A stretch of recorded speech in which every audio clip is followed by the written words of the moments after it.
Okay, so what we'll do now then is complete our discussion of the abortion topic by looking at Marquis's pro-life position. Marquis's argument for a pro-life view is, I think, pretty widely regarded. I mean, I agree about this as sort of the best presentation of a pro-life position in the philosophical literature. Used to be actually, we don't need to go to PowerPoint yet, actually. Used to be that it was a little bit sort of embarrassing, the kinds of things that used to appear in philosophical anthologies as representations of a pro-life position. So one sort of thing was, there were articles by this guy called Noonan, who's a judge now, I think. But I mean, to my way of thinking, just not really a very good philosopher at all. And he used to have that stuff was in early editions the right thing to do. The Marquis piece is, in various important ways, I think, much better than that.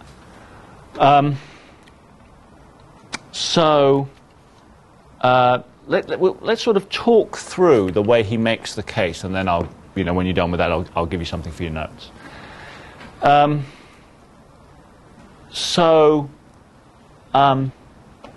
Marquis begins by presenting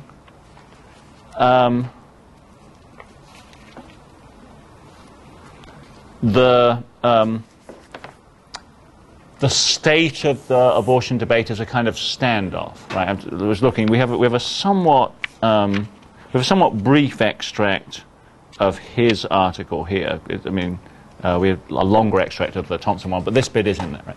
So Marquis's initial setup is something like this. So there's a kind of standoff in the debate, right? Because you've got these pro-life and pro-choice positions, and they have parallel and opposite defects. So the pro-life person will tend to defend a principle about the wrongness of killing that is too broad, that protects too much. So the pro-life person will say, it's wrong to kill anything that's alive and biologically human. That gets the pro-life person the result he or she wants for the abortion case. But it also has the quite problematic consequence that it would be wrong to kill a human cancer cell, which after all is also alive and biologically human. Right? By contrast, he says sort of, the parallel and opposite defect of the pro-choice person's position is the pro-choice person will defend a principle about the wrongness of killing that's too narrow, that protects too little. So, for instance, the pro-choice person will say it's wrong to kill anything that is a person, in the sense of a rational, self-conscious being. Right?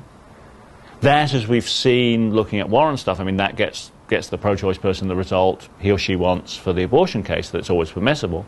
But it also, as we've also seen thinking about Warren, has other counterintuitive consequences, specifically, as we've seen, the consequence that infanticide is okay.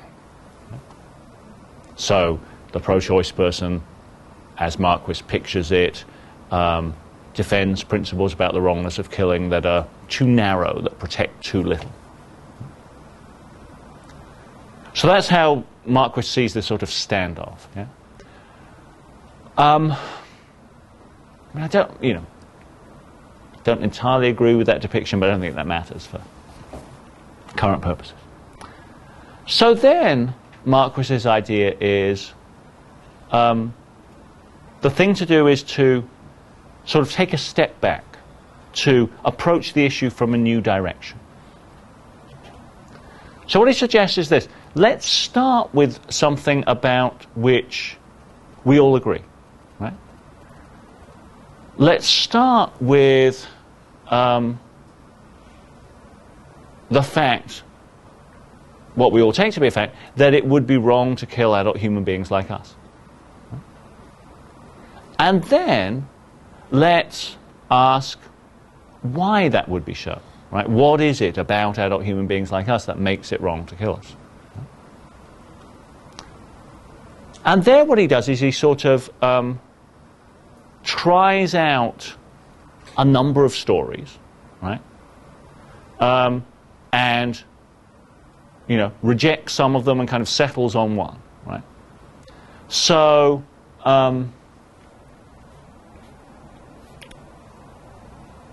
one story he rejects, right, is the story, what makes it wrong to kill an adult human being like us is that if we're killed, our family and friends, as it were, we hope would be, you know, saddened, right?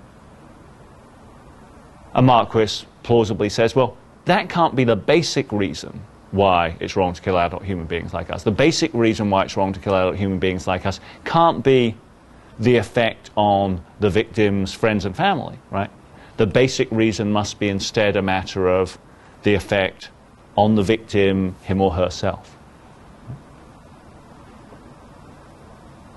And he tries out, you know, I mean, another sort of less plausible story that involves, you know, the effect on the perpetrator as well. He plausibly rejects that one. Right? So he settles on a principle about the wrongness of killing that he articulates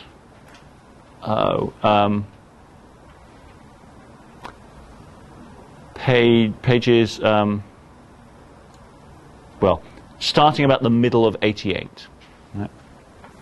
He says, a more obvious answer is better. What primarily makes killing wrong is neither its effect on the murderer nor its effect on the victim's friends and relatives, but its effects on the victim. The loss of one's life is one of the greatest losses one can suffer. The loss of one's life deprives one of all the experiences, activities, projects and enjoyments that would otherwise have constituted one's future.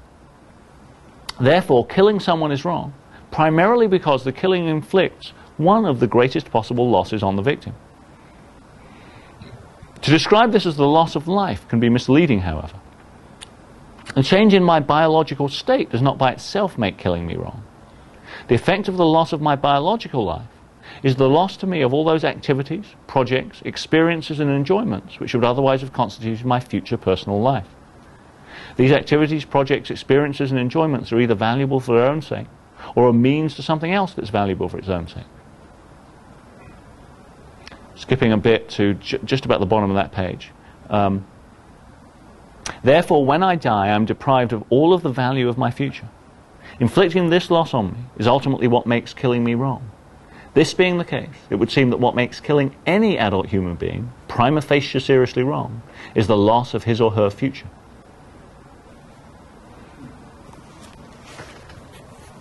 So, it's worth reflecting on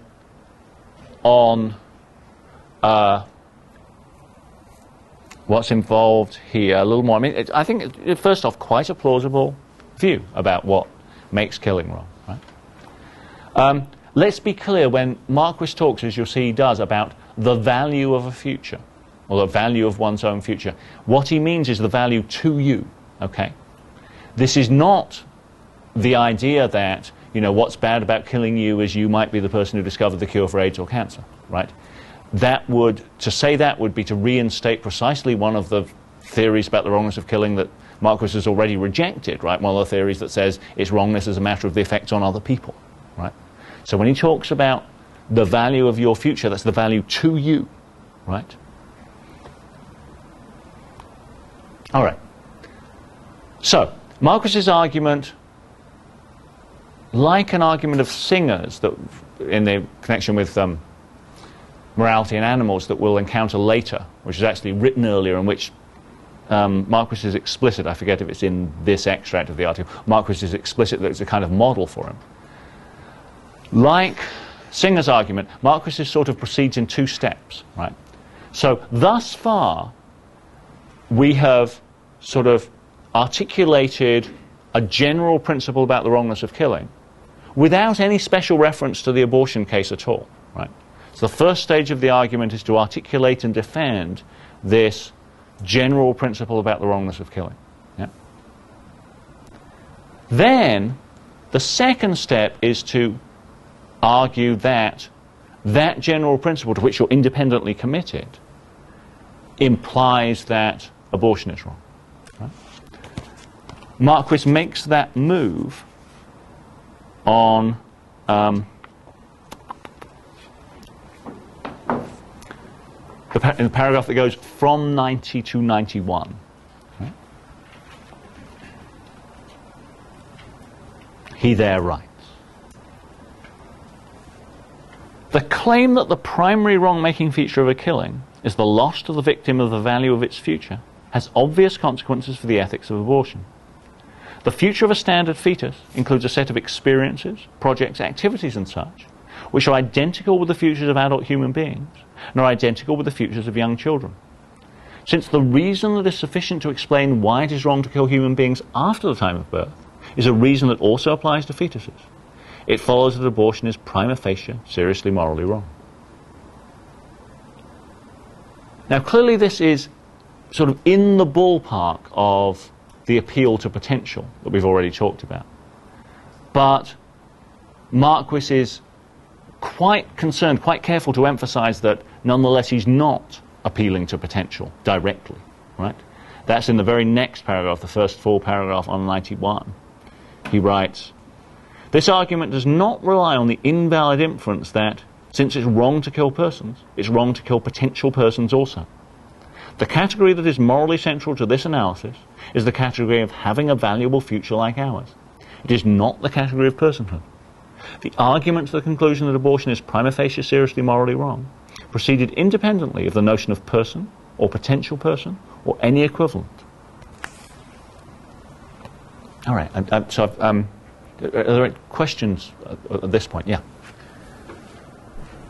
I feel this argument may, you can almost kind of, if this definition of a human being, or not definition of a human being, but if this definition of why it is wrong to end life prematurely is used, I feel that this may also kind of go the other way when in a discussion about euthanasia, in the case of a comatose person with no chance of recovery.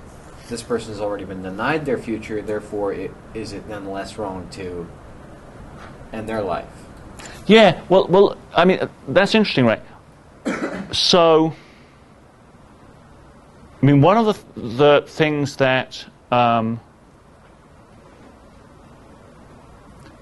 my mind, is sort of a strength of Marquis's position, right, is that he's defending a pro-life position without committing himself to what you might call the sanctity of life view, right? So the sanctity of life view that's, you'll tend to find something like this in certainly sort of Christian theological versions of pro-life positions, right? So there you'll get the idea that abortion's wrong because, you know, it's wrong to end a biologically human life, and euthanasia's wrong too, right? Because, you know, it's wrong or it's not your business or something.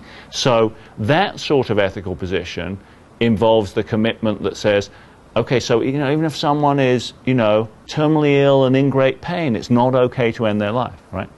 Marquis thinks it's a strength of his position that it doesn't have that implication, right? I mean, his position is that what makes abortion wrong in a normal case is that the fetus is deprived of a valuable future. But killing isn't wrong, of course, where there's no future of value to be deprived of. So in a case, you know, in a paradigm euthanasia case where a person, you know, is, you know, terminally ill, in great pain, pain can't be relieved, etc., right? There is no valuable future there, right? So ending that person's life would not be wrong. And so, you know, I think he properly would regard it as a strength of his position that it can, you can defend a pro-life argument about abortion without being committed to the sort of problematic implications for euthanasia that, you know, sanctity of life views give you. All right, so I think we've got a good sense of how the argument works here, but let me give you something for your notes. So if we can switch to PowerPoint, I've got kind of a sketch of the argument. And, I mean, so the position, right, so you can see how the sketch works. I mean, we've got the initial, what's the first thing here, this is the claim about what makes it wrong to kill adult human beings like us, and then in these the latter steps in the argument, the extension of the argument to the case of abortion.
All right.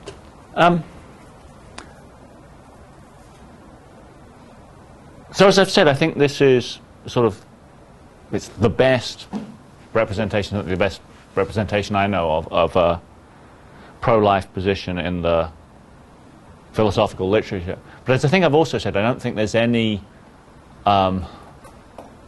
comprehensive position on the abortion question that is unproblematic, and I certainly don't think this position is unproblematic. And what I want to do is present and consider 3 objections to it. There we go. We've got a little PowerPoint here, so I can write down what the objections are and then we'll talk more about them.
All right, so we'll take these objections in turn then.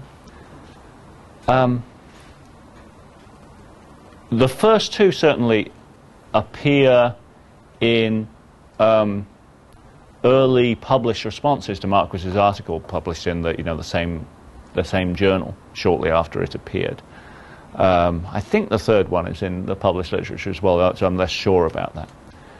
Indeed, the first objection, the objection that, like the appeal to potential, Marquis's argument turns an anti-abortion argument into an anti-contraception argument, that's an objection that Marquis himself considers in the original article, in a part of the article that's not reproduced in our anthology. Right? I mean, you can see how that objection would arise, right? I mean, you can see how to raise it, right? I mean, so you say, look, I mean, just as if Marquis is right, abortion is wrong because it deprives a fetus of a valuable future like ours, so by the same token, apparently, contraception in those cases where it's necessary is wrong because it deprives, a sperm and an egg of a valuable future like ours. Having raised this objection in the original article, Marquis responds to it in a way that certainly sounds as though it comes to this. What he does is he says,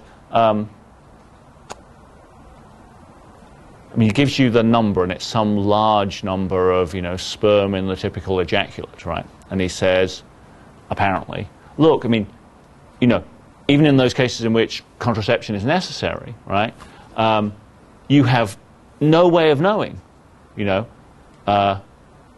which sperm would have won the race absent the use of contraception, right?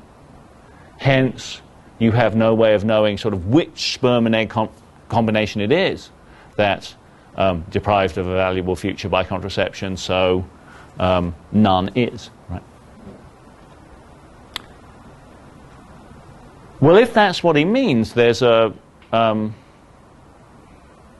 a obvious reply, right? And a reply that in part is just this, is given in one of these early responses, an article by Alistair Norcross. I mean, Norcross says, in part, look, it doesn't matter whether we know or not which sperm and egg combination it is. There still is one, whether or not we know. And since there still is one, then it's still true that there's a sperm and egg combination that's deprived of a valuable future by contraception. So on Marquis's view, contraception should be just as wrong as abortion. Right? Yeah? Doesn't that argument kind of bring to light that if someone were, say, abstinent or celibate, wouldn't they also be denying their reproductive cells the chance of a valuable future, and that would therefore make abstinence morally unacceptable? Not necessarily, but I mean, you're right, that's a standing danger. I mean, we explored that when we were exploring this, or, we made that suggestion, right, when we were pushing the same objection as an objection to the appeal to potential, right? Certain versions of the appeal to potential, in particular the, it could have been the person who discovered the cure for AIDS or cancer argument, those ones seem very liable to end up sort of giving you a duty to reproduce wherever possible. There's certainly, and you're right, I mean, that's a sort of a standing danger to views in this ballpark, and I mean, it is a potential danger for Marquis as well. Yeah, I think that's right. So, look, his initial attempt to sort of block this objection involves apparently this appeal to what we can know, which doesn't, when you focus on it, seem very persuasive. Yeah? There are a couple of other things, though, that he can and does try, which are probably better ways to go, particularly the final one, right? I mean, another thing he tries in another piece is he says, well, I didn't mean we can't know which sperm and egg it is. What I meant instead was we can't know sort of what ontological category the thing that's deprived belongs to or is from, right? Do we mean it's the sperm that's deprived, or the egg that's deprived, or them considered as a combination, or, you know, and then he has a couple of other metaphysical possibilities about, you know, not combinations, but I don't know what they are, collections or something, right? And he says, you know, you can't tell which of those it is, and if you can't specify even what kind of being is deprived, then you're not in a position to say that any being is, right? As you can tell from the way I've presented, I don't find that one enormously convincing either, right? I think the best thing to try, actually, which he does also try in another place, is the there's no being there yet response, right? So, I mean, we saw that you could do a similar thing when you were defending the appeal to potential, right? So you can say, look, against, you know, just the same objection, you can say, you know, what makes abortion different from contraception is, in the case of abortion, there is a being there with the potential, and that's what makes the difference. Whereas in the case of contraception, there is no being there with the potential. Right? I mean, I think that's sort of only. I mean, saying that is only the first step. You've still got to, you know, say more to make that plausible. You've got to say more to explain why it matters that there's a being there, right? But I mean, I do think that's the best thing to try here. Okay, the second objection then, as you saw already on the PowerPoint, we probably don't need to switch back to it, involves the thought that fetuses lack the right sort of connection to their valuable futures.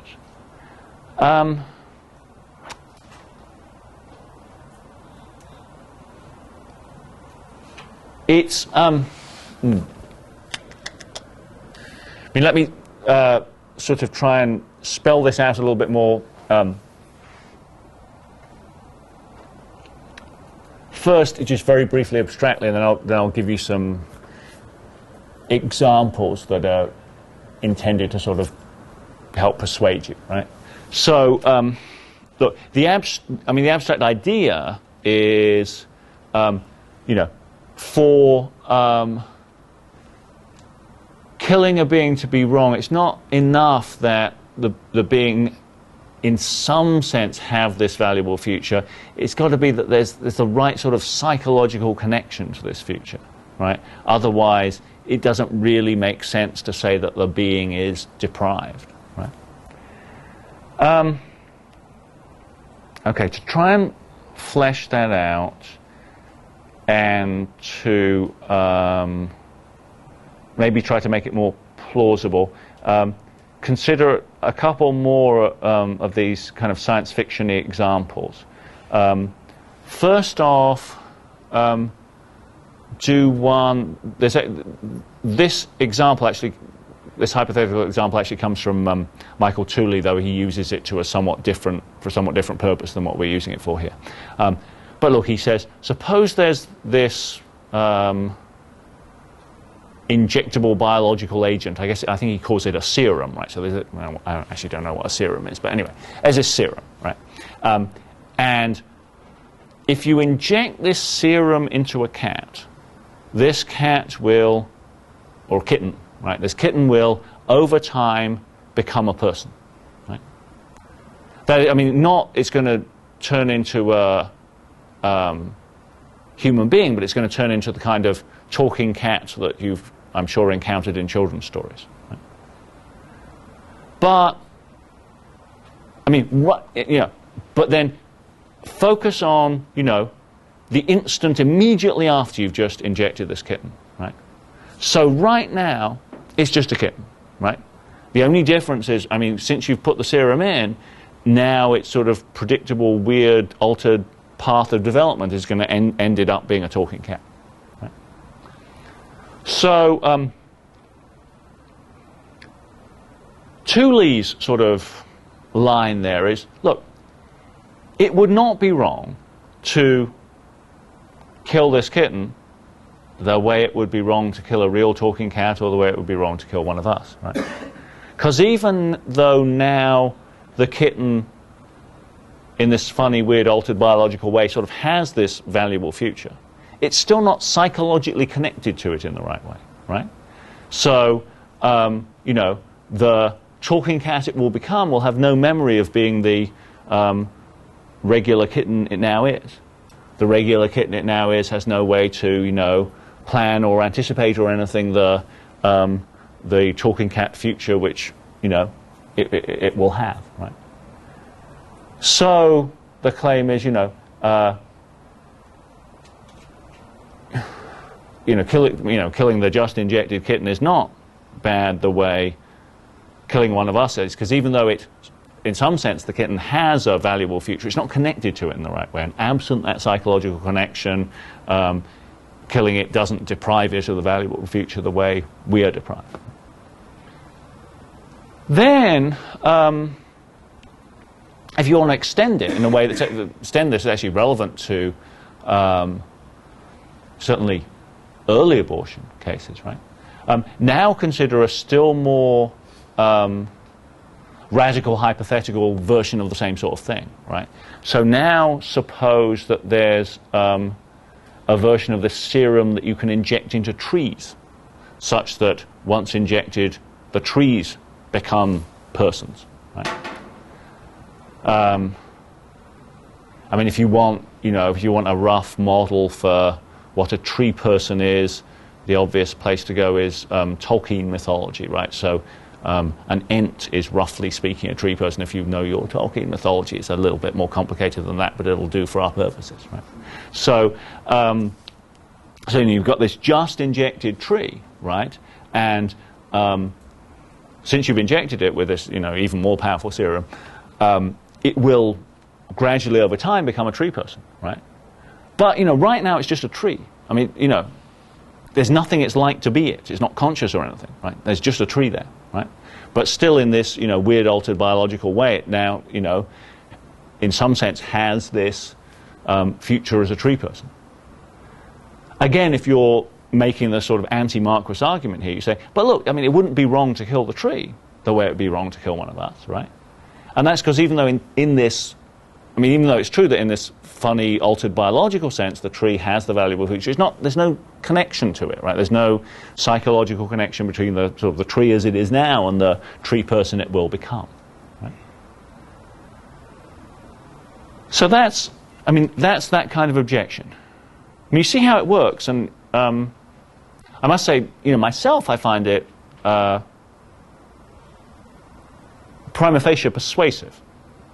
But it should be noted that Marquis has some important things he can say in response to it, right? Two, really, right? First off, he can say, look, what this amounts to is, in effect, reintroducing the personhood stuff, like you find in Warren's story, by the back door, and we know what's wrong with that already, right? The other thing he's going to say is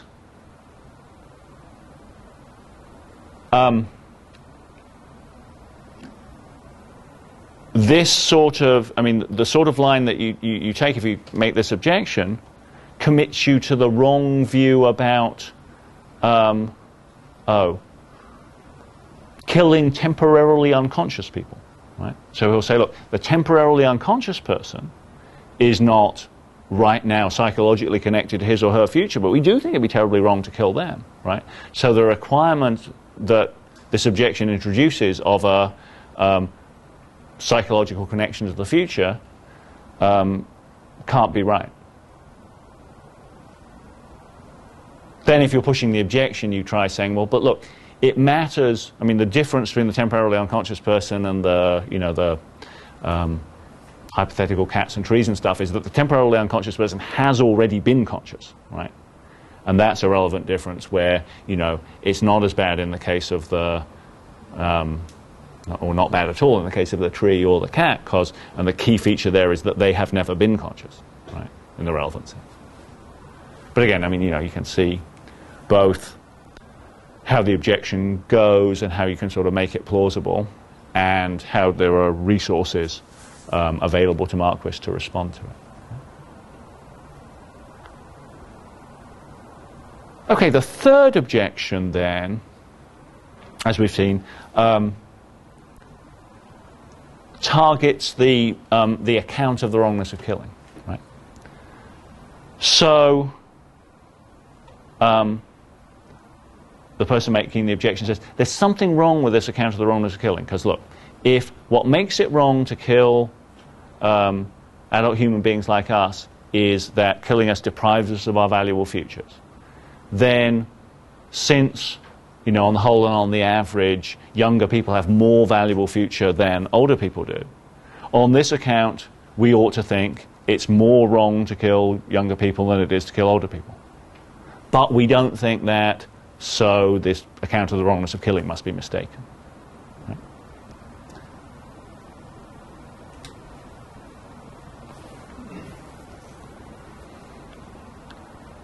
So on this point, I mean, I'm actually quite sympathetic to Marquis, right?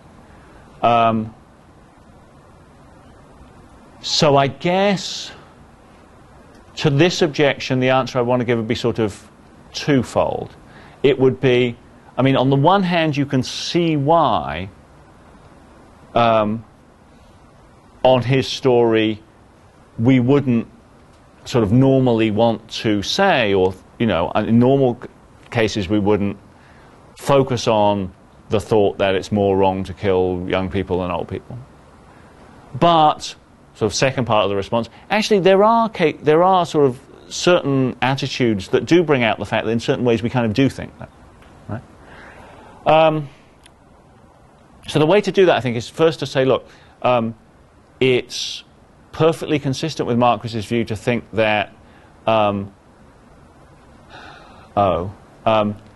all you need is kind of, you know, a certain threshold amount of valuable future, and then, you know, killing reaches maximum badness, right? And it doesn't get any more bad after that, right?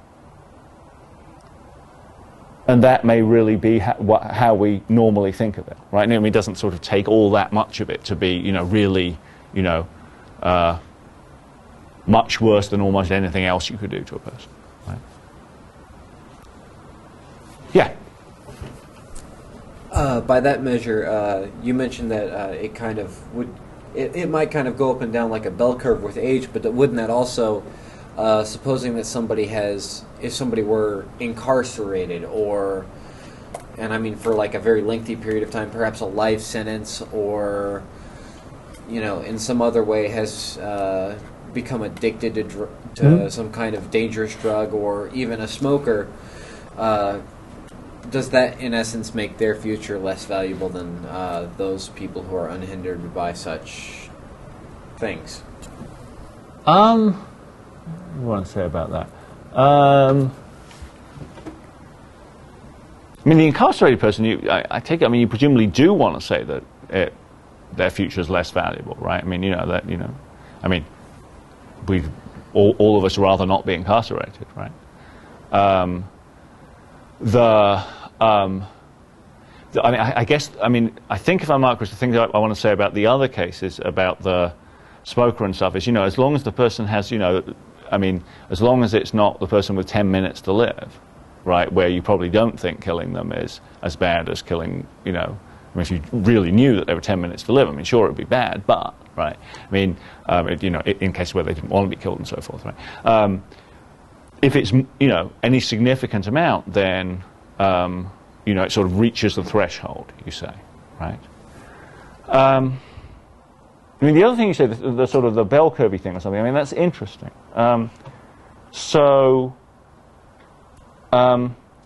What you there suggest, and I think what can be, you know, sort of largely brought in to help Marquis, is the thought that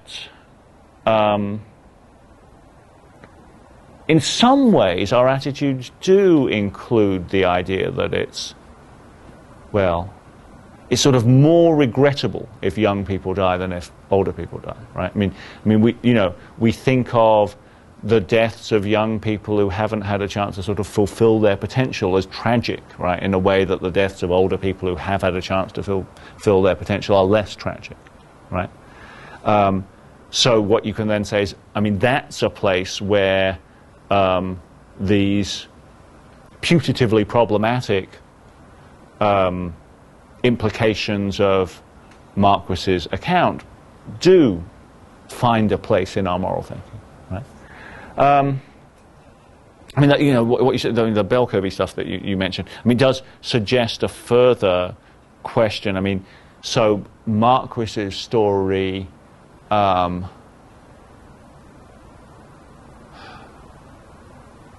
mean, seems to suggest sort of, you know, the younger you are, the worse it is to kill you, right? So you might, I mean, someone might think, if there's a function here, it's more complicated than that, right? It's a function that's determined both by the amount of future, but also to sort of the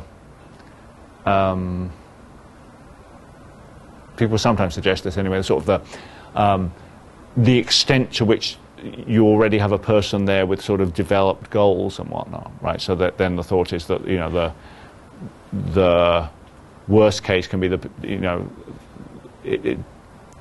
death is most regrettable, killing most bad of those who, you know, have developed goals and ambitions but haven't had a chance to realize them yet or something. Yes? I feel like this objection is kind of saying like how valuable one person's future is to someone else, but I don't feel like Marquis's position is that he argues like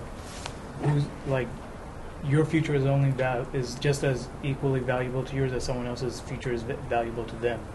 So in that sense, wouldn't everyone like killing young people and old people be equally as wrong?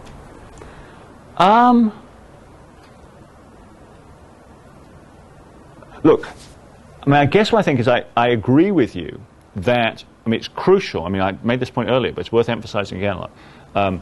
You're absolutely right to say that when Marquis talks about a valuable future, he means valuable to the agent, to the person, him or herself, right?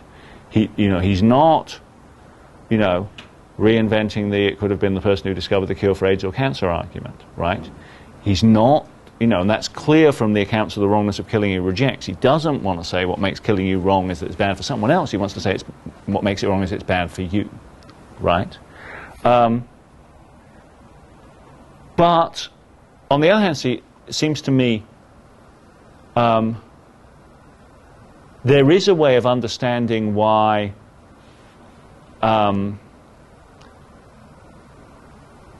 killing younger people can seem worse than killing older people in a way that respects that, right? I mean, it's just, you know, I mean, the thought is in terms of what's valuable to you, in terms of, you know, the quantity of the things that Marquis talks about, you know, the experiences and projects and activities and whatnot that would constitute your future. I mean, you know, I mean, maybe the way to put it is think about hypotheticals within your own life, right? I mean, sure, you know, you'd rather no one kill you, right?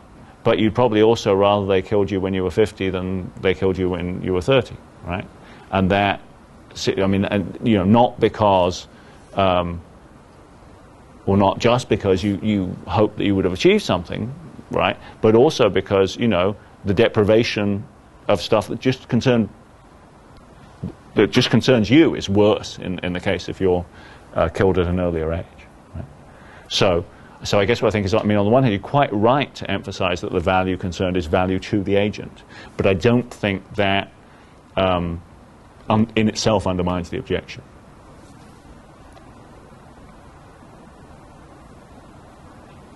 Anything else on that?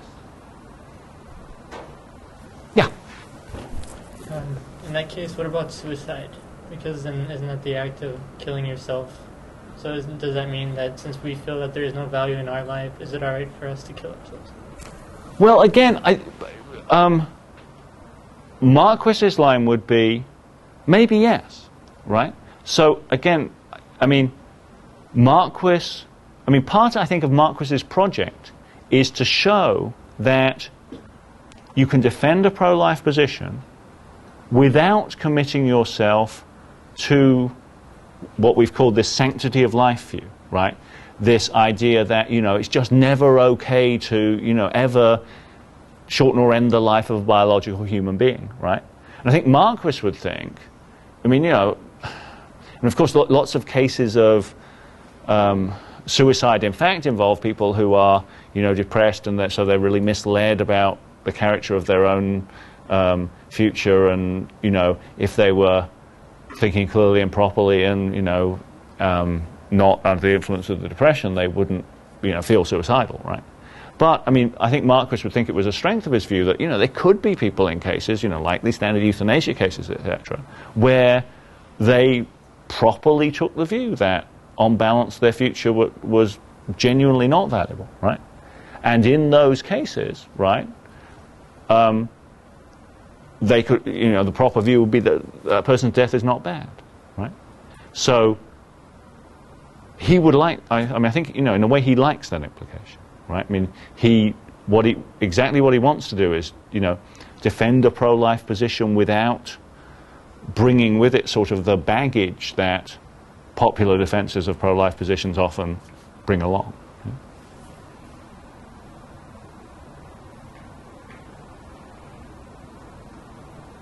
Anything else on that?